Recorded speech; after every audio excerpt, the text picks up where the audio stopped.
말씀을 하나 드리고 시작하겠습니다. 우리가 이제 연말로 가면서 성탄절도 있고 송구영신 예배도 있고, 그런데 또 코로나도 이렇게 막 늘어나서 여러 가지로 신경 쓰이고 불안합니다. 게다가 이제 이번 주 금요일부터는 그 강사님 모시고 금요기도회도 하고, 주일부터는 집회도 있잖아요.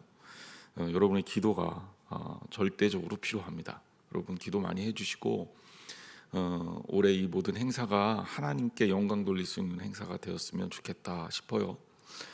특별히 이번 주 금요일 날 드리는 우리 금요 기도회는 선교사님 모시고 모이게 됩니다. 선교사님 소개를 잠깐 해드리면, 제가 이렇게까지 자세히 소개는 안 해드렸는데, 감리교 교단에서 파송한 평신도 선교사님이시고요. 선교훈련 과정 다 수료하셨고, 이분은 원래 선교사로 나가시기 전에는 대우통신종합연구소 연구원으로 계셨고, 정보통신장비 벤처기업도 창업하신 경험이 있습니다. 그래서 그뿐만 아니라 비즈니스 앤 미션 블루스카이라는 그 해외에 어떻게 보면 선교 기업이죠. 선교 사업에 대한 회사도 창업을 또 하셨습니다. 이거는 몽골에 있는 회사예요. 그래서 여러 가지로 앞으로 우리 미래를 위해서 우리가 어떻게 준비해야 될까에 대한 인사이트도 주실 수 있고, 그 다음에 이제 지금 우리가 선교하고 있는 여러분들은 아직 제가 이제 가끔 예화 중에 언급만 했지 우리가 보지는 못했지만, 지금 코로나 때문에 그 선교사님도 못 나와 오셔서 그렇지만 이나레스 공동체라는 그 필리핀의 빈민들이 사실 공동체 생활하는 데가 있어요. 그래서 거기에 선교지가 있고요. 우리가 선교하는 데가, 거기에 이제 저하고 아주 친구 목사님이신 그 박연영 선교사님이 이미 꽤 오래전부터 10년 넘게 그곳에서 선교를 하고 있고, 지금 거기에 건축이 돼서 굉장히 많은 그 곳에 있는 아이들이 뭐 이미 꽤 오래전부터 어린이집 사업도 하고 있었고, 그 다음에 그 교회 학교를 통해서 그쪽에 있는 빈민들이 대학도 보내는 일도 하고 있었고, 그리고 거기에 선교센터도 짓고, 그 주일날 선교지인데 300명 이상이 모이는 예배도 드리거든요. 그러니까 공간이 좁아서 그 확장하는 예배당 확장하는 공사도 하고 있고, 지금은 좀 코로나 때문에 많이 나왔지만 그 지역은 선교사님 그 한 20분 정도가 협력 선교를 했던 지역이기도 해요. 그곳에 이제 가장 그 핵심적인 그 위치에서 그 선교를 이끌어 가시는 분이 저희 교회가 이제 자매 교회로 또 협력 선교사로 후원하고 있는 박연영 선교사님이고, 그 박연영 선교사님이 아주 좋은 평신도 동역자가 이 남창기 선교사님입니다. 박 선교사님은 이제 거기 일이 바쁘셔서 지금 못 나오고 계시고, 대신에 이제 이 남 선교사님이 나오셔서 저희 교회에 거의 첫 번째로 들르시는 거예요. 저도 사실은 안면은 없는데, 아니 어쩌면 제가 한번 강의하러 갔을 때 뵀을지도 모르겠어요. 그런데 기억이 잘 안 나서 제가 아마 다시 보면 뵈면 알 수 있을 것 같은데, 굉장히 영향력이 있고 좋으신 분이라는 그런 소개를 제가 들었습니다. 우리 교인들이 금요일 날 나오게 되면 또 다른 측면에서 굉장히 뜨거운 은혜의 시간이 되지 않을까 싶어요. 그리고 우리 특별히 젊은 이들, 그리고 우리 학생들, 청년들에게도 되게 좋은 시간이 될 것 같습니다. 여러분들 많이 권유하시고, 여기 있는 분들은 모두 다 나오셨으면 좋겠고, 그 또 옆에 권유하셔서 많이들 참석해 주셨으면 좋겠다 싶습니다. 꼭 그렇게 해주시리라 믿어요. 대답을 잘 안 하시는, 일부러 대답을 안 하시기로 마음을 먹은 겁니까? 아니죠. 오시리라 믿습니다. 그리고 다음 주에는 우리가 주일 월화 수 이렇게 집회를 갔잖아요. 그래서 강사분들을 계속 모시고 있는데, 다음 주 수요일 날은 낮 집회를 안 가지고요, 우리 수요일 날 로마서 안 하고 저녁에 함께 다 같이 모입니다. 그것도 좀 미리 아셔야 될 것 같아서 미리 광고 말씀을 드립니다. 그 다음에 이제 크리스마스 행사 앞두고 있는데, 우리가 크리스마스 때 작년에 캐롤 이어 부르기 했었잖아요. 안 그래도 관심들이 많으셔갖고 올해는 뭐 안 해요? 자꾸 물으시더라고요. 올해도 역시 이 캐롤송 이어 부르기 할 거예요. 근데 주일부터 딱 2주 동안 하게 될 겁니다. 여러분 많이 참석해 주시고 작년보다는 이제 퀄리티도 그렇고 수준도 좀 많이 올려서 우리가 더 좀 즐거운 시간 가졌으면 좋겠어요. 그리고 시상도 하게 될 겁니다. 컨테스트는 올해 없고요. 시상을 해서 정말 다양한 분야에서 시상을 할 거예요. 그래 뭐 잘한다고 무조건 상 주는 게 아니라 정말 의미 있는 동영상을 올리신 분들께 상을 드릴 겁니다. 상 받기 위해서는 아니지만 우리가 예수님의 성탄을 준비하면서 이렇게 작년에도 보니까 캐롤 이어 부르기 하면서 굉장히 행복하고 즐거웠잖아요.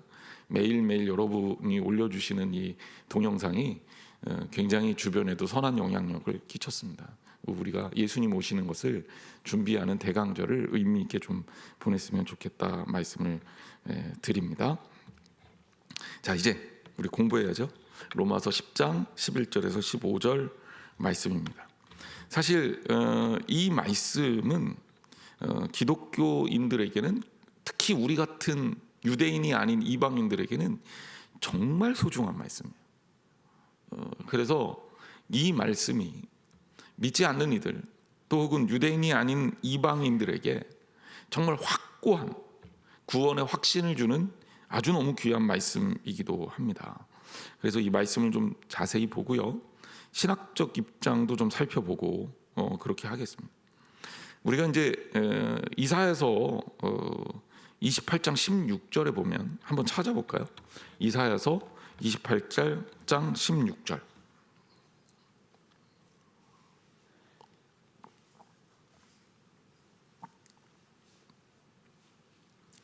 이사야서 28장 16절.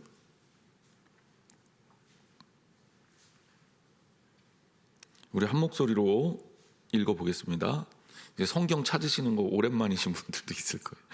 자, 28장 16절. 요새는 교회에서 영상으로 다 띄워주니까 잘 안 찾게 되는데, 이럴 때 또 제가 기습적으로 또 미리 방송실에 앉았어요. 찾으려고. 같이 한번 읽어보겠습니다. 시작. 그러므로 주 여호와께서 이같이 이르시되, 보라, 내가 한 돌을 시온에 두어 기초를 삼아노니 곧 시험한 돌이요 귀하고 견고한 기초돌이라. 그것을 믿는 이는 다급하게 되지 아니하리로다. 아멘. 자, 바울이 이 메시지를 성경에 그대로 인용하면서 기초돌이라는 표현이 돼 있지만, 이걸 굳이 우리가 잘 익숙하게 쓰는 그 표현으로 옮긴다면 신학적 표현으로 모퉁이돌이에요. 자, 모퉁이돌은 뭘까? 모퉁이돌은 뭐냐면, 제가 오늘날 같은 건축 기술이 발달하기 전에, 오늘은 설계를 하고 이 땅을 다 재고 그러면서 건물을 쌓아 올리잖아요. 그런 건축 기술이 없기 전에 유대인들 그 당시에는 건축을 어떻게 했냐면, 제일 먼저 돌을 깎아서 자리를 잡습니다. 석공들이 하는 역할인데요. 소위 말해서 그러면 이 돌을, 첫 번째 돌을 깎을 거 아니에요. 첫 번째 돌을 깎아갖고 석공이 위치를 딱 잡는단 말이에요. 이 위치를 진짜 잘 잡아야 되는 거예요. 왜냐? 이 돌을 딱 갖다 놓으면 이 돌을 기준으로 해서 수직과 수평의 모든 것들이 잡혀요. 그러니까 이 돌이 모든 건축물의 가장 중요한 설계의 첫걸음이자 중심이 되는 거예요. 예를 들자면 돌을 쌓는데 뭘 보고 이 돌을 쌓느냐? 첫 번째 놓은 그 돌에다가 맞춰서 돌을 쌓아요. 위로 돌을 쌓을 때도 역시 마찬가지예요. 그 첫 번째 놓은 돌을 중심으로 해서 돌을 쌓아요. 그것을 여기에 이사야 선지자는 견고한 기초돌이라고 표현을 했어요. 왜? 기초가 되니까. 그리고 이것을 바울은 뭐라고 얘기했냐면 모퉁이돌이라고 했어요. 왜 모퉁이돌인지 아세요? 이 기초돌을 모퉁이에 세웁니다. 그러니까 이제 이런 거예요. 굳이 얘기하자면, 이쪽 벽이 이쪽에 있고 네모나게 건축을 한다 그랬을 때 벽이 이쪽에 있고 한쪽 벽이 이쪽에 있단 말입니다. 그죠? 그러면 제일 먼저 세우는 돌이 어디냐? 요 벽과 벽이 만나는 요 지점에 있는 돌 있잖아요. 요게 기초돌이자 모퉁이돌이 되는 거예요. 이게 기준이란 말이에요. 그래서 모퉁이돌을 딱 놓으면 그러면 그 모퉁이돌에 맞춰서 전 건물이 다 줄을 맞춰야 돼요. 그러니까 제일 중요하겠죠. 바울은 이 모퉁이돌이 예수 그리스도라고 설명합니다. 그러니까 신앙의 원리가 핵심적인 게 뭐냐? 누가 제일 먼저 시작되고 그 시작의 중심을 어떻게 맞춰야 되느냐? 그러니까 우리 성도들이 하나하나의 돌이면 우리가 하나님 안에서 아름답게 지어지는 건축물이고 또 아름답게 지어지는 성전이란 말이에요. 여러분 한 사람 한 사람이 기분 나쁘시겠지만 성경적 은유로 표현하면 우린 다 하나의 돌멩이에요. 돌멩이가 아니라 돌? 그 깎은 돌이죠. 기분 나쁘시면 얘기하세요. 바꿔드릴게요. 우리 다 돌이에요. 그래서 하나님이 우리를 건축의 쓰임새에 맞게 다 깎으신단 말이야. 그렇죠? 예. 그런데 너무 기분 나빠할 거 없어요. 왜냐하면 예수님도 돌이니까. 자, 예수님이 제일 먼저 기초돌이자 모퉁이돌로 딱 중심을 잡아. 그러면 우리는 다 누구한테 맞춰야 돼요? 그렇죠? 이게 신앙이고 이게 교회예요. 교회는 사람한테 맞추는 거 아닙니다. 제가 늘 얘기하지만 하나님께 맞춰야 돼요. 오늘 새벽에도 제가 얘기했잖아요. 하나님 편에 서야. 그래야 제대로 신앙생활하는 거다. 신앙생활은 절대로 사람한테 맞추는 게 아닙니다. 그러니 목사의 취향, 목사가 좋아하는 거 이거에 맞추는 것도 틀린 거예요. 정말이에요. 제가 저한테 맞추라고 안 해요. 왜? 나도 예수님한테 맞출 테니까 여러분도 예수님한테 맞추라고요. 그러면 자동으로 줄은 맞게 돼 있어요. 사람한테 맞추려면 이게 힘들어요. 왜 힘들까요? 일단 사람은 기준이 되기가 어렵습니다. 사람은요. 왜? 생각도 변하고 감정도 변해요. 다 그렇잖아요. 제가 요즘에 우리 아이들도 저한테 계속 놀리는데 아빠가 굉장히 좀 뭐라 그럴까 센치해지고 감정적이 됐다는 거예요.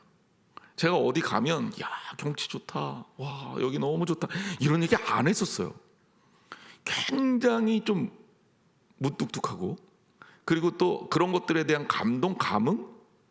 왜냐하면 경치가 아무리 좋아도 나한테 얻는 이득이 없잖아요.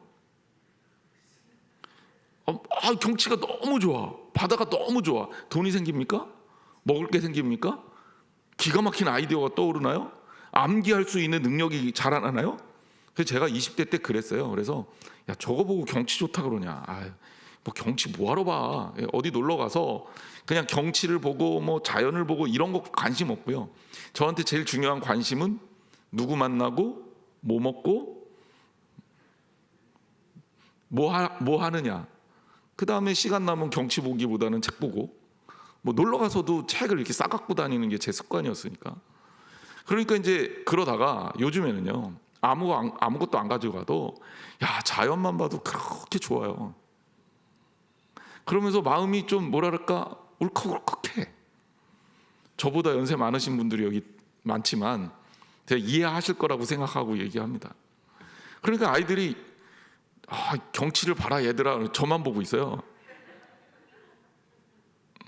야 니네들은 이 좋은 경치를 왜 즐길 줄을 모르냐. 그래 좋네요. 사람의 감정이 바뀌죠. 그런데 사람의 감정이 바뀌는데 그 감정의 기준을 두면 어떻게 맞춥니까? 오늘은 이게 좋다가 내일은 저게 좋아요. 그거 어떻게 맞춰요?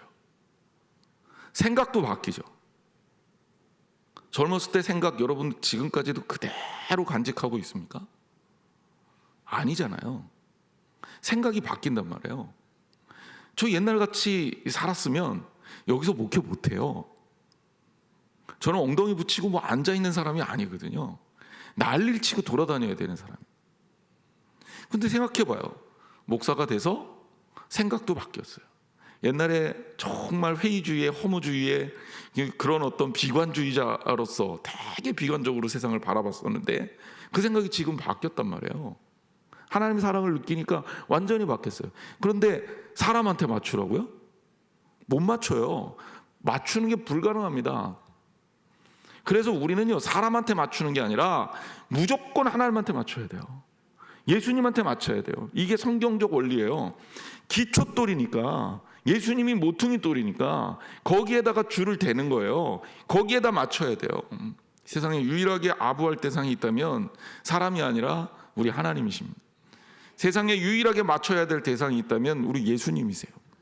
저도 예수님한테 맞추려고 노력하고 우리 교인들도 여러 예수님한테 맞추려고 노력하면 우리 줄은 자동으로 맞고, 그렇죠? 아름답게 성전은 지어질 겁니다. 우리 그 작업을 계속 해야 돼요. 그리고 그 중요한 작업을 하는 데 있어서 최선의 노력을 정말 틀을 잡을 때까지 열심히 해야 됩니다. 그래서 건축을 할 때 제일 중요한 게 설계고요. 그리고 그 설계 도면에 따라서 처음에 자리 잡는 게 무척 중요해요. 이게 제대로 안 되면 제대로 된 건축물이 나올 수가 없습니다. 그러므로 예수님이 모퉁이 돌이다. 꼭 기억하시기를 주님의 이름으로 축원합니다. 자, 그러면 이 말은 우리들에게 어떻게 전달이 되느냐? 주님한테 기준을 두면, 주님한테 맞추면 문제는 자연적으로 해결이 된다. 특별히 어떤 문제가 해결이 되냐? 구원의 문제가 해결이 된다는 거예요. 자, 11절 말씀 보세요. 성경에 이르되 누구든지 그를 믿는 자는 부끄러움을 당하지 아니하리라. 이사야 선지자가 얘기한 이사야서 28장 16절에 그것을 믿는 이는 다급하게 되지 아니하리로다. 그 말이나 마찬가지예요. 다급하게 된다, 부끄러움을 당하지 않는다, 번역상의 차이는 있을지라도 비슷한 맥락으로 보면 됩니다. 예수 그리스도를 믿는 사람은 부끄러움 당하지 않아요. 기초도를 믿는 이는 다급하게 되지 않아요. 주님 앞에 기준을 두면 절대로 문제가 될 일이 없습니다. 이단들이 왜 문제예요? 신천지가 왜 문제예요? 왜 구원파가 왜 문제입니까? 자꾸 예수님이 있어야 할 자리에 사람들이 서거든요. 성경에다 뭐 자꾸 갖다 붙이는지 모르겠어요. 그 갖다 붙이는 거 다 가짜입니다. 몰몬경도 그렇고 파수꾼도 그렇고 여기 뭐 신천지에서 읽는 뭐 그런 거 다 성경 외에 다른 것들에 대해서 너무 중심을 두지 마세요. 아무리 뛰어난 철학적 가치가 있는 책 도움이 되죠. 지식적으로 도움이 되지만 우리에게 생명을 주지는 못해요. 대단한 문학 작품 도움이 되죠. 우리에게 생명을 주지 못해요. 그런데 하다못해 이 조잡한 이단들의 문서들이 우리들한테 해가 되지 어떻게 도움이 됩니까? 그런 건 다 갖다 버리고 우리가 진짜 맞춰야 될 것은 예수 그리스도다. 기초돌이다. 거기에 무조건 맞추는 겁니다. 자, 게다가 누구든지라는 말이 붙었어요. 누구든지 그를 믿는 자는 누구든지예요. 여기에 누구든지라는 말은 예외가 있다 없다? 없다. 처음부터 이 줄에 예수 그리스도를 못 믿을 사람이 따로 정해져 있다? 없다. 그래서 언제든지 누구든지 유대인이나 헬라인이나 누구든지 다 예수 그리스도를 믿으면 구원을 얻을 수가 있는 겁니다. 이게 우리가 믿고 있는 그대로의 신앙이에요. 그래서 사람은 차별하는 게 아닙니다. 이 차별의 역사가 얼마나 우리를 비극적으로 만들었는지 역사를 좀 살펴보자고요. 차별을 제일 먼저 신앙적인 차별을 시작했던 게 유대인입니다. 참 아이러니하게도 유대인들이 이방인들을 차별했죠. 그게 우리가 성경에 읽고 있는 그 내용 중에 그대로 나옵니다. 바울도 그 차별을 한 사람이었죠. 그래서 유대인이 아니면 구원이 없다고 생각했어요. 할례를 받지 않으면 구원을 못 받는다고 생각했어요. 그러니 유대인이 아닌 사람들을 핍박하고 그들을 잡아다가 가두고 그리고 괴롭히는 일들을 유대인들이 서스럼 없이 했습니다. 문제가 뭘까요? 성경에 이미 언급이 돼 있고 성경에 이미 나와 있는데 기준을 하나님께 안 두고 사람 혹은 사람이 만들어 놓은 그런 부산물들에다가 기준을 두니까 이런 실수를 하는 거예요. 실제로 가장 종교적으로 거룩할 것 같은 게 우상화되면 결국 사람들의 신앙을 다 망쳐버립니다. 그래서 이스라엘 백성들이 금송아지를 숭배를 했던 거고,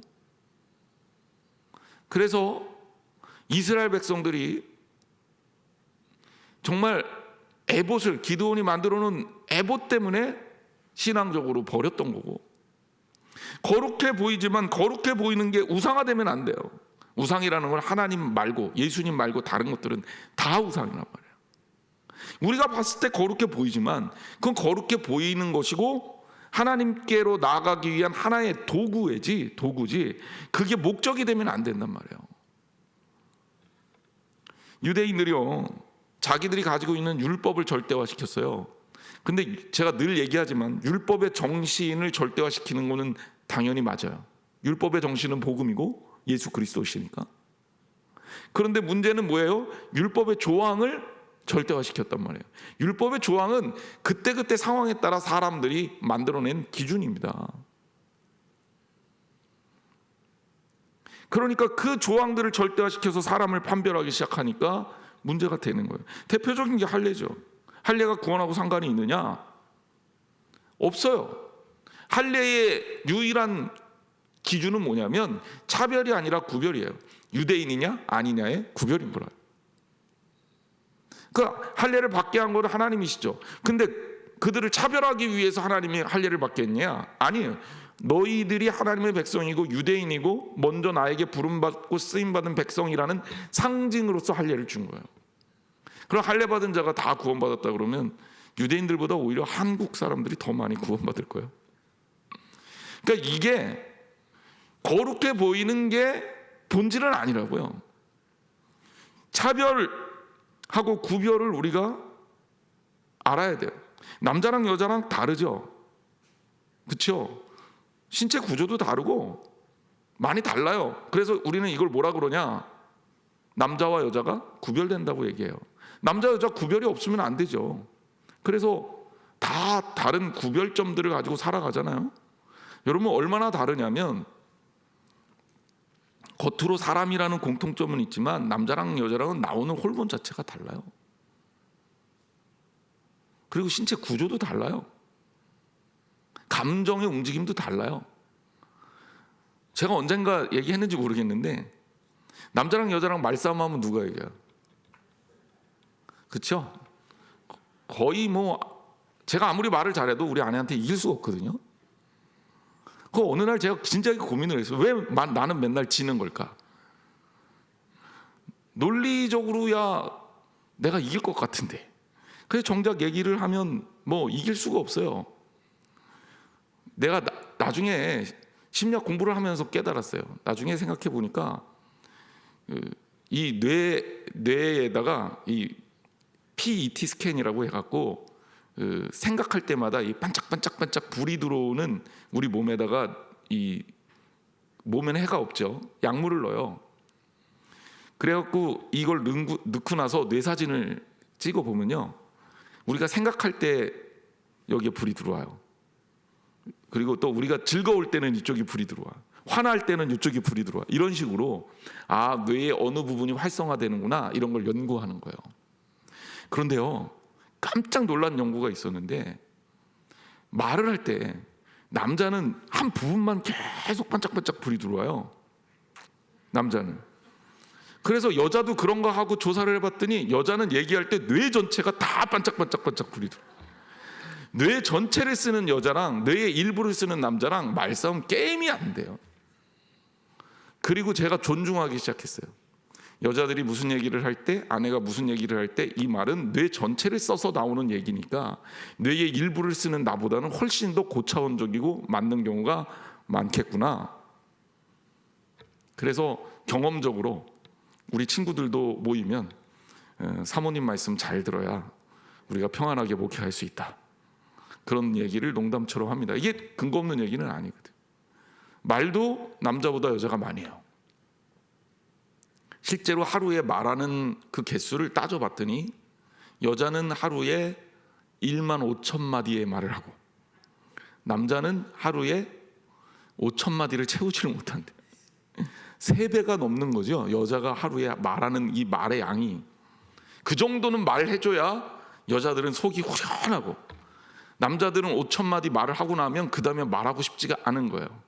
왜 우리가 가정에서 우리는 대화가 부족해 이런 얘기를 왜 하느냐. 물론 사람마다 조금씩 차이는 있어요. 근데 일반적으로 요즘은 여성들도 일을 하니까 그렇지만, 일반적으로 예전에는 남편을 기다리면서 가사 일을 주로 많이 했단 말이에요. 그러다가 남편이 들어오면 하루에 있었던 일 물어보기도 하고, 하고 싶은 얘기들 하기도 하고, 그래서 대화를 하기를 막 원해서 기다리고 있는데, 남편은 직장에서 자기 말하는 용량을 이미 다 넘겼어요. 일하다 보면 말해야 되고, 그러다 보면 5천 마디 훌쩍 넘어가거든요. 그럼 이미 다 쓰고 집에 들어온 거예요. 왜 남자들이 집에 와서는 말하기가 싫은 거예요. 그러니까 여러분들이 싫은 게 아니라 말하는 게 힘들어요. 그래서 남자들이 집에 오면 뭐 합니까? 주로 집에서 TV만 실컷 돌리고 있는 거죠. 그리고 신기하게 남자들은 TV를 봐도 하나를 안 봐요. 그냥 계속 돌려요. 왜 돌리고 있는지 모르겠는데, 제가 그렇다고 상상하지 마세요. 저는 조금 다른데요. 근데 어쨌든 대부분의 남자들이 그렇게 행동을 합니다. 그러니까 이거는 여러분들에 대한 애정이 떨어져서 식어서 뭐 무슨 문제가 있어서 그런 게 아니라, 남자라는 존재 자체가, 남자라는 사람의 시스템 자체가 그렇게 디자인이 돼 있어요. 이 디자인은 누가 해놓은 거예요? 하나님이 해놓으신 거예요. 그러니까 저 인간은 원래 저렇게 생겨 먹었다, 이렇게 생각해야 속이 편해요. 싸울 필요가 없어요. 그래서 다른데 어떻게 해요? 이거 부부 세미나 할 때 해야 되는 얘기 내용들인데 진도를 먼저 나갔어요. 근데 어쨌든 맛만 보여드리고, 다음번에 내년에 기회가 되면 이런 시간도 좀 갖도록 하겠습니다. 어찌됐건 제가 여기서 말씀드리고 싶은 거는 구별에 대한 얘기예요. 같지는 않아요. 사람이 다 구별이 있죠. 유대인과 한국 사람이 똑같습니까? 다르잖아요. 서양 사람과 한국 사람이 똑같습니까? 다릅니다. 생각하는 방법도 다르고요. 문화적 차이도 커요. 그리고 가까운 나라고 우리나라랑 비슷하다 그러지만, 일본, 중국 사람하고 우리 한국 사람들하고는 엄청 달라요. 진짜 많이 달라요. 그 문화들 연구해보는 뭐 식사 문화부터 해서 젓가락을 어떻게 사용하느냐에 따라서 다 다르죠. 여러분, 국물 떠먹는 문화는 우리나라밖에 없어요. 일본 사람들은 들고 먹습니다. 안 해놓고 이렇게 숟가락으로 떠먹으면 실례예요. 중국 사람들은 나무젓가락이잖아요. 숟가락으로 안 쓰죠. 젓가락으로 이렇게 다 먹죠.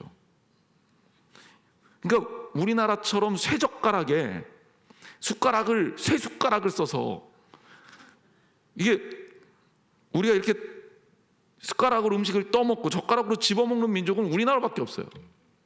그러니 우리는 얼마나 힘듭니까? 심지어 그 묵, 두부 이런 것도 젓가락질을 해서 먹는단 말이에요. 고수들은.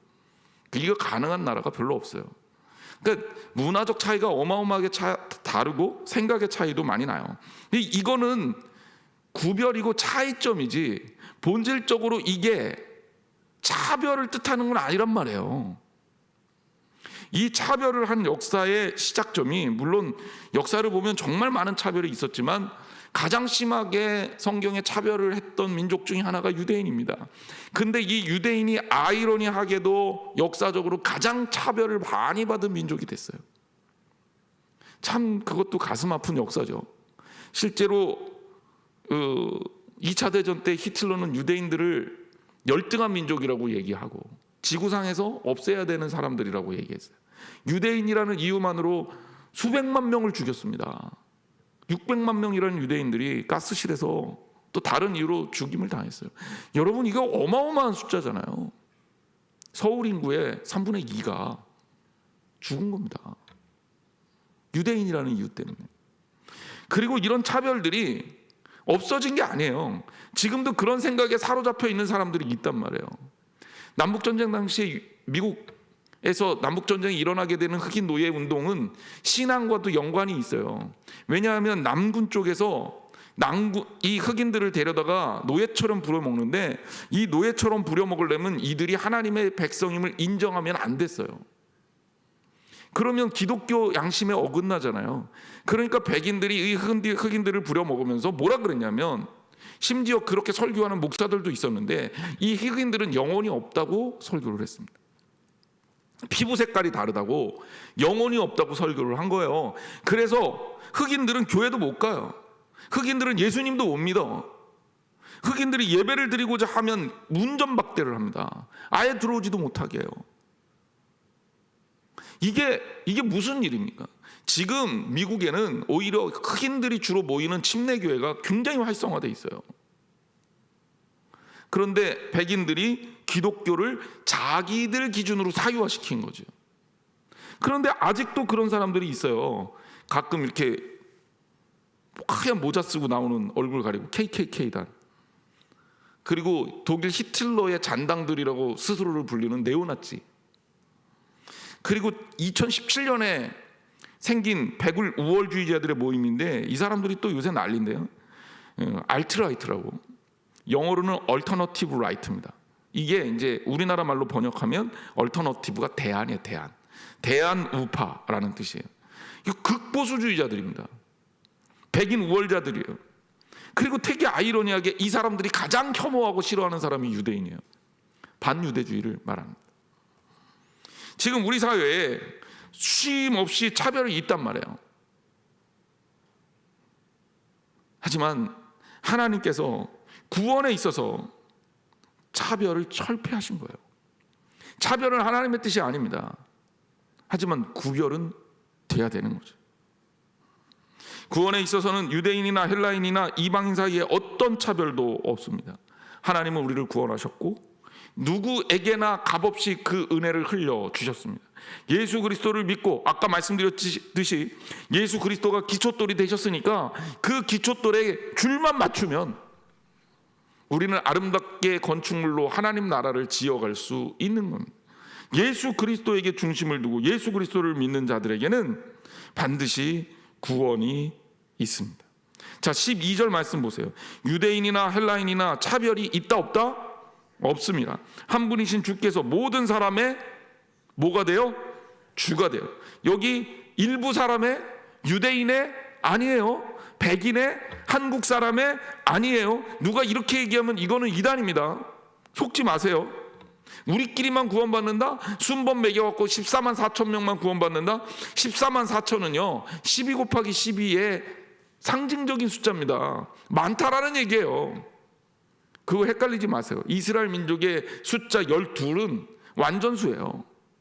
그런데 그걸 내세워서 14만 4천 번호 매기고 14만 4천 1등은 천국에 못 간다? 말도 안 되는 얘기입니다. 모든 사람의 주가 되셔서 그를 부르는 모든 사람에게 어떻게 하셔요? 부요하시도다. 이 부요하다가 히라보로 플루토라는 단어에서 온 거예요. 이 플루토라는 단어는 부요하다, 풍성하다 이런 뜻도 있지만 그 안에 담겨진 속뜻으로 자비롭다, 은혜롭다 뜻이 또한 담겨져 있어요. 그러니까 하나님께서 베풀어 주시는 이 사랑과 구원의 이 역사는 정말 풍성할 뿐더러 은혜가 넘치는 겁니다. 하나님의 사랑 안에 있는 거죠. 그래서 구원은요 하나님의 사랑이 전제되는 겁니다. 믿음은 하나님의 사랑을 수용하는 자에게서 형성되는 거예요. 하나님의 사랑을 믿고 하나님의 사랑 안에서 사시기를 주님의 이름으로 축원합니다. 여러분, 그러므로 우리 안에서 누구도 차별받으면 안 돼요. 몸이 불편한 사람이든 어린아이든 나이가 많은 사람이든 혹은 교회를 예수님을 믿은 지 얼마 안 된 사람이든 또 우리랑 국적이 다르건 외국 사람이건 한국말을 잘하건 못하건 어떤 사람도 그리스도 안에서 차별받을 수 없습니다. 여러분, 하나님의 사랑으로 우리 안에 그리스도의 은혜의 풍성함을 나누시는 우리가 되어야 할 줄 믿습니다. 13절에 아예 못을 박아요. 누구든지 주의 이름을 부르는 자는 뭘 받는다? 구원을 받으리라. 그렇습니다. 이거는 변함없는 분명하고 선명한 우리 복음의 메시지예요. 누구든지 어떤 사람도 제한 조건을 하나도 두지 않았어요. 예수님 믿는데 제한 조건이 없단 말이에요. 제한 조건이 하나도 없어요. 하나도. 자, 그 다음에 14절 말씀. 이제 이러한 전제가 다 된 사람들이 이제 공유해야 될 메시지가 있어요. 그게 14절 15절입니다. 14절 말씀은 그런즉 그들이 믿지 아니하는 일을 어찌 부르리요, 듣지도 못한 일을 어찌 믿으리요, 전파하는 자가 없이 어찌 들으리요. 15절로 바로 이어갑니다. 보내심을 받지 아니하였으면 어찌 전파하리요, 기록된 바 아름답도다 좋은 소식을 전하는 자들의 발이요 함과 같으니라. 자, 이 말씀은 뭡니까? 그리스도의 복음이 차별이 없어요. 주님은 친히 기초돌이 되시고 모퉁이돌이 되시는 거예요. 거기에 줄만 맞추면 돼요. 자, 문제는 뭐예요? 알아야 될 거 아니에요. 복음을 알아야 될 거 아니에요. 복음을 알게 하는 역할을 누군가 해야 될 거 아니에요. 사실은 유대인이 그걸 위해서 부름을 받은 거예요. 근데 이 사람들이 착각을 한 거예요. 유대인을 통해서 하나님께서 인류를 구원하시고자 했는데 유대인들이 그 메시지를 우리만 구원받으면 된다라고 지들 나름대로 잘못 해석한 거예요. 결국 유대인들 망했잖아요. 예수님을 십자가에서 달려 돌아가시게 했잖아요. 얼마나 바보 같습니까? 이제 우리들한테 사명이 주어졌어요. 우리는 뭡니까? 자, 누구든지 구원받을 수 있다는 이 복음, 얼마나 신나고 얼마나 대단한 일입니까? 차별받지 않는다는 복음, 누구든지 오기만 하면, 예수 그리스도께로 나아오기만 하면 믿음의 공동체 안에서 주님의 은혜를 나누며 한 공동체로 주님께서 원하시는 아름다운 나라를 지어갈 수 있는 그런 존재로 부름을 입었다면, 그러면 이 사람들에게 뭘 해야 돼요? 이거는 알려야 되는 거예요. 알려야 되는 거예요. 누군가가 종로에서요, 오기만 하면 한 사람당 1,000,000원씩 준대요. 오기만 하면. 자, 여러분 어떻게 하시겠습니까? 일단 나는 100% 가겠죠. 그 다음에 나는 갔다 왔어. 1,000,000원 받았어. 그 다음에 어떻게 해야 돼요? 남편한테 가겠죠. 당신도 빨리 가. 시간 내서 가. 월차 내고 가. 그 다음에 남편만 보낼까요? 자식들도 동원하겠죠. 그리고 여러분 그런 일 있으면 저한테 제일 먼저 알려주셔야 돼요. 저도 가야 되잖아요. 그래서 우리가 그런 일이 있으면 어떻게 합니까? 이 사람 저 사람한테, 가까운 사람들한테, 특히 내가 아끼고 소중하게 생각하는 사람들은 빨리빨리 얘기해서 가서 다 받아오라고 시킬 거예요. 불과 1,000,000원 나눠준다는데. 그런데 이 구원의 소식은 어떤 겁니까? 1,000,000원하고 될 바가 아니죠. 1억 10억을 준다 그래도 구원하고는 바꿀 수가 없잖아요. 우리의 영혼이 달려있는 문제란 말이에요. 모든 인간들이 죽음 이후를 그렇게 두려워하는데 그 하나님의 나라가 달려있는 문제잖아요. 이 땅에서의 집 때문에도 난리인데 하나님 나라의 집이 있는 거랑 없는 거랑 차이가 얼마나 나겠어요. 그런데 그거를 안 알린다고요? 내가 사랑하는 사람들을 억지로라도 가서 돈 받아오라고 1,000,000원짜리도 시킬 판인데, 하나님 나라 가는 그 중요한 구원의 소식을 야, 니는 알아서 해라. 나는 나만 구원받을래. 뭐가 안 맞잖아요. 내가 진짜 좋다고 생각하면 어떻게 그렇게 합니까? 그러니까 복음이라는 것은요, 구원의 이 복음을 증거하는 일이라는 것은요, 그런 거예요. 그러니까 제가 여러분들이 신앙적으로 하나님 앞에 바르게 서면 전도하지 않을 수가 없다니까요.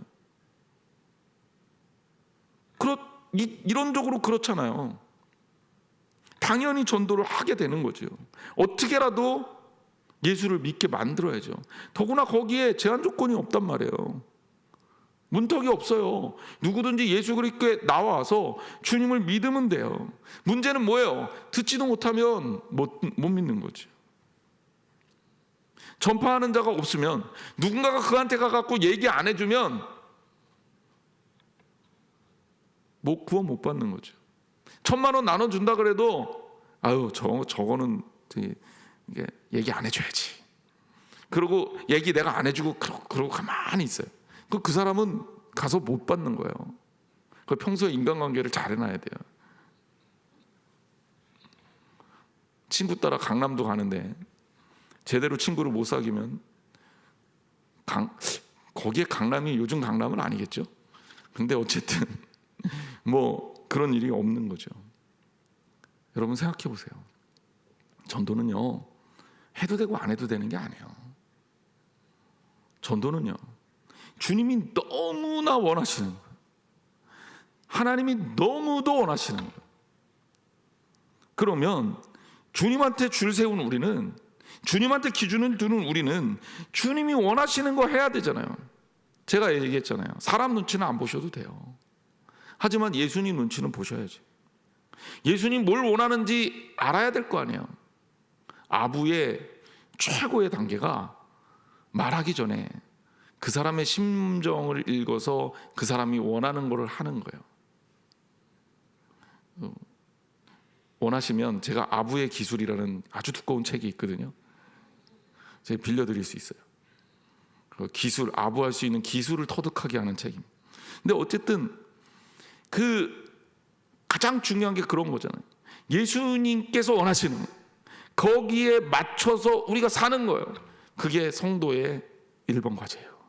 이미 예수님을 믿었다면 그 다음에 우리가 하는 거는 그거라고요. 그리고 그 예수님이 가장 원하시는 게 뭘까요? 바로 듣지 못한 사람에게, 보지 못한 사람에게 보게 하고 듣게 하는 겁니다. 그리고 우리는 바로 그렇게 보내심을 받은 자로 사는 거예요. 그러면서 성경 우리에게 이렇게 얘기합니다. 기록된 바 아름답도다 좋은 소식을 전하는 자들의 발이여. 복음을 전할 때 그 발걸음을 누가 책임지신다? 하나님 책임지신다. 하나님께서 기뻐하신다. 하나님께서 그 발을 아름답게 여기신다. 여러분들이 복음을 위해서 파송을 받고 복음을 위해서 쓰임받는 그 발걸음은 복된 발걸음일 수밖에 없는 거예요. 사람을 살리는 발걸음일 수밖에 없잖아요. 앰뷸런스가 지나가면 사람 살리는 일이니까 차들이 쫙 다 비켜주잖아요. 하나님 나라의 역사를 여러분들의 발걸음을 통해서 이루셔야 할 줄 믿습니다. 그리고 그 일을 하는 데 있어서 두려워하지 마세요. 하나님께서 우리와 함께 하십니다. 하나님께서 우리를 지키십니다.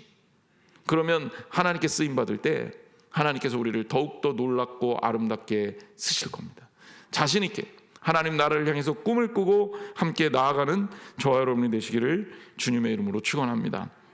우리 이 시간 찬양하겠습니다. 아무것도 두려워 말라 주 나의 하나님이 지켜주시네. 놀라지 말라 겁내지 마라 주님이 나를 지켜주시네.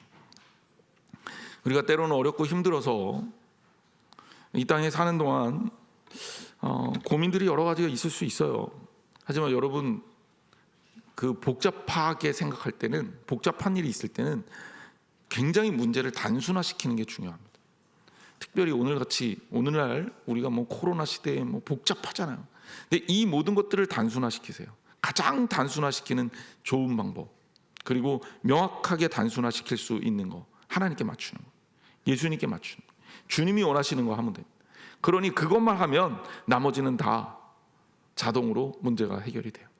그러므로 문제를 단순화시키고 하나님의 역사를 이루시는 저와 여러분이 되시기를 바랍니다. 그래서 하나님 나라의 역사를, 하나님 나라의 꿈들을 이루시고 하나님께서 기뻐하시는 여러분의 삶을 가꾸시고, 이제 우리 그렇게 한 사람 한 사람이 주님 안에서 아름답게 지어지면요, 우리 성전도 아름다워지고 우리 가정도 아름다워지고 또 하나님의 역사도 이루어질 수 있을 줄 믿습니다.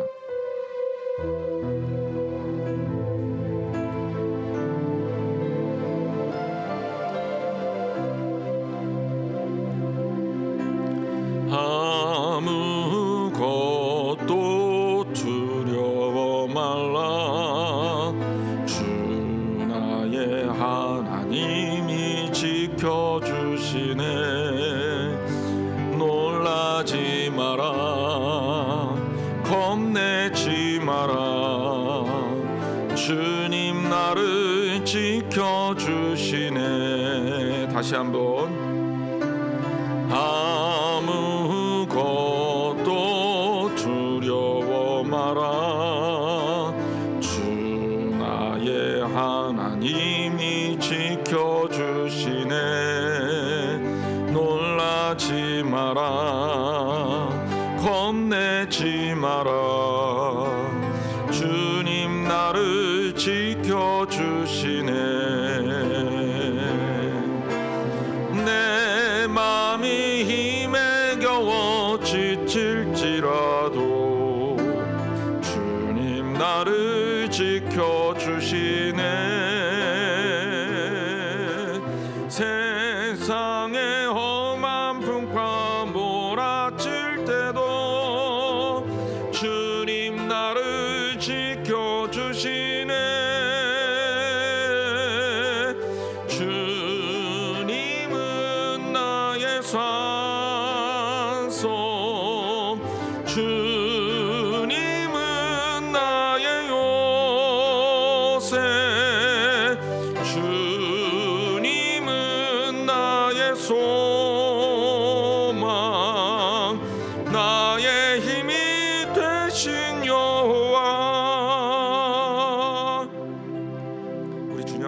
함께 기도하겠습니다. 여러분, 아무것도 두려워하지 마십시오. 하나님께서 지켜주십니다. 우리가 두려워해야 될 것은 우리 예수님밖에 없어요. 예수님께 중심을 두고 예수님께 기준을 맞추고 하나님 편에 선 사람은 두려워할 이유가 없습니다. 주님께 기준을 두고 주님이 원하시는 삶을 사세요. 그러면 우리의 모든 문제를 주님께서 맡으실 겁니다. 세상에 험한 풍파가 몰아쳐도 내 마음이 힘에 겨워 지치더라도 주님이 우리를 지켜주시고 보호해 주실 겁니다. 우리가 예수님 기준에 맞추기 위해서 우리 연말에 교회 여러 가지 행사들도 있고 여러분 개인의 어려움들도 있을 텐데 우리 모든 것 주님께 맡기고 함께 기도하겠습니다.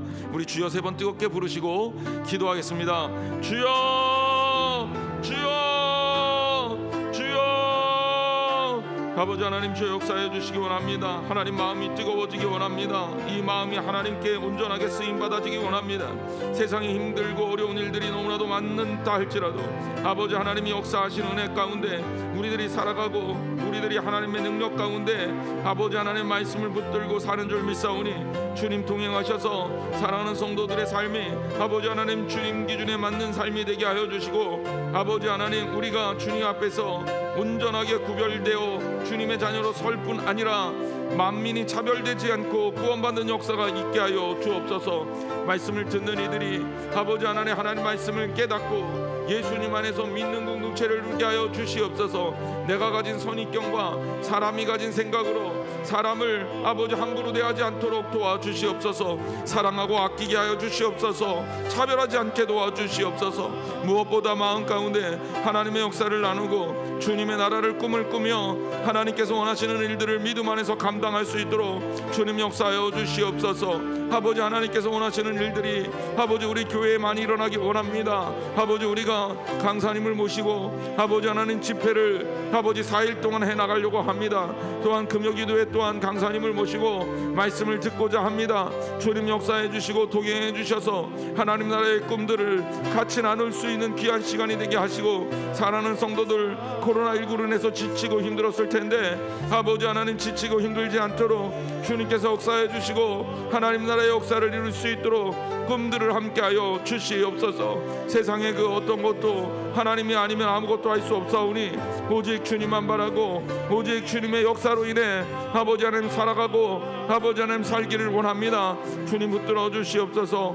마음 가운데 하나님 나라의 일들을 아버지 만들어 나갈 수 있도록 도와주시고 오늘 우리에게 주신 사랑하는 성도들 한 사람 한 사람이 몸이 연약한 성도가 있다면 낫게 해주시고 아버지 생각이 많은 성도가 있다면 주의 말씀으로 하나 될 수 있도록 도와주셔서 오직 주님께서 원하시는 일들을 믿음 안에 감당할 수 있도록 도와주시옵소서. 교회 각 기관은 예수님께 맞춤으로 아버지 그 중심이 흔들리지 않게 도와주시고 하나님께서 원하시는 아름다운 일들을 믿음 안에서 살아갈 수 있도록 주님 역사하여 주시옵소서. 여러 가지 인간적인 방법과 인간적인 생각들을 주님 안에서 철폐해 주시고 오직 하나님께서 기뻐하시고 원하시는 일들을 위해 최선을 다할 수 있도록 도와주시옵소서. 아버지 하나님 성탄절과 송구영 예배까지 이어지는 모든 행사가 하나님 뜻 안에서 아름답고 귀하게 이루어질 수 있도록 주님 역사하여 주시옵소서. 하나님 동행하여 주시옵소서. 주님 함께하여 주시옵소서.